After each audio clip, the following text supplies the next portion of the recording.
YouTube, what's going on? It's Mesa Fail, Table Sean, whatever Sean. I had so many names back in the day.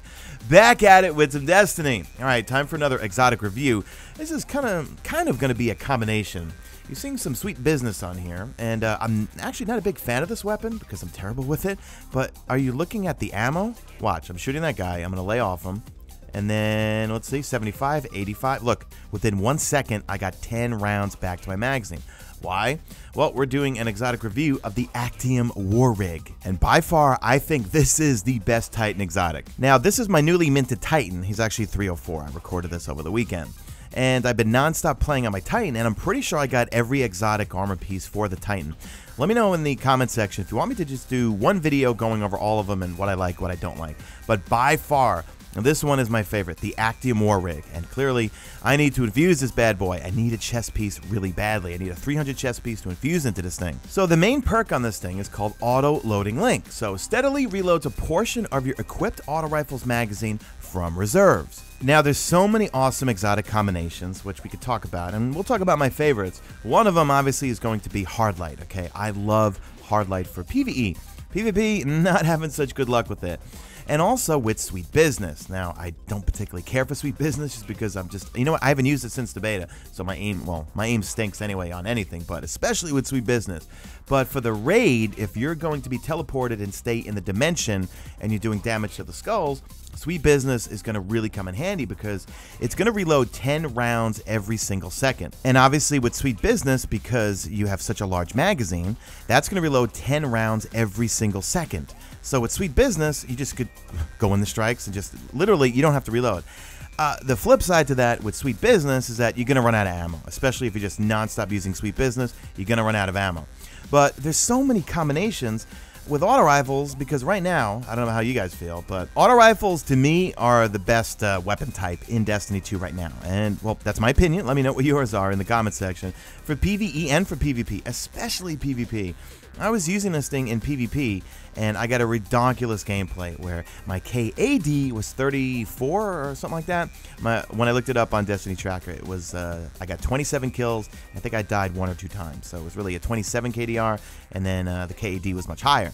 However, I noticed, man, I was not reloading, and that's very handy in gunfights in the Crucible because a lot of my deaths are because of the fact that I was too busy reloading. You know, you're in a gunfight, you're in an engagement, you're backing off a little bit, you're getting close to the end of your magazine. Well, this thing's going to reload ammo to your magazine from your reserves every single second. And in PvP, I'm always going to run double auto rifles. I am just terrible with Mida. I know everyone's using it, everyone's good with it, except for me. I was better with Mida in Destiny 1.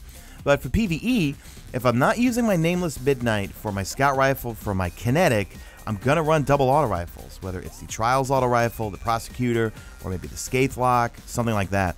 A lot of times in PvE, especially for public events, patrol, strikes, and things like that, up until the boss, I'm usually running double auto rifles and not reloading that much because I'm just constantly switching between the 2 auto rifles. Now, going back to the raid, like I said, if you're the one that stays teleported in the dimension and you're taking out the skulls, and you take Sweet Business in there, it's going to be amazing. I don't have footage of that because when I ran the raid on my Titan this week, I wanted to learn the inside. You know, I'm actually glad that I learned the dimension part first because I think, and I'm generalizing here, the dimension part, there's more room for error. On the inside, you just got to clear ads, wait to hear the callouts, and then smack one of the Scions, and you're pretty good to go. Take down Callus's shield, and then that's it. But for the most part, the dimension, I feel like there's a little bit more room for error. But when I played on my Titan this week, I stayed inside because I wanted to learn that part.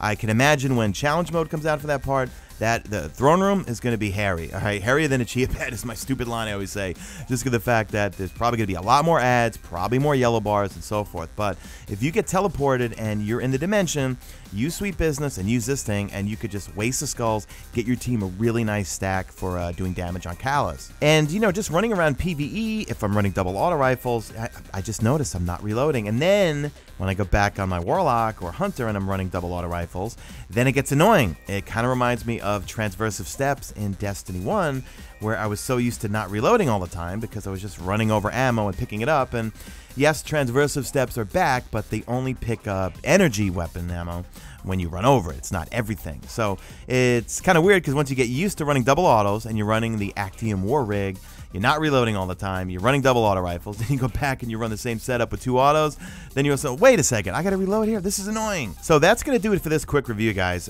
By far, to me, this is the best Titan exotic that I can't put down, and it's mainly because of the fact that auto rifles are really good in Destiny 2 for both PvE and PvP. But let me know in the comment section what your favorite is, and do you want me to do a review on all the others? I pretty much got all of them.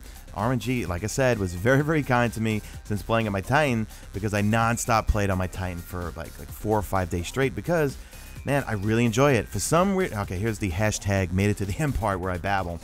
Guys, you know, Destiny 1, like at the end of it, all I played was my Warlock. That's it, at the end. Never touched my Hunter or Titan at the end of Destiny 1's life cycle. But in Destiny 2, man, I'm really enjoying the Titan and really enjoying the Hunter. The Hunter especially. When I get back on my Warlock, the glide jumping just feels so darn slow. I don't know what it is, guys. Anyway, let me know what you guys think in the comment section. Do me a favor, drop a like in this video only if you see fit. Follow me on the Twitter at Mesa Sean. Check out my stream. Usually and always on YouTube, and that's it. I am out of here like Vladimir.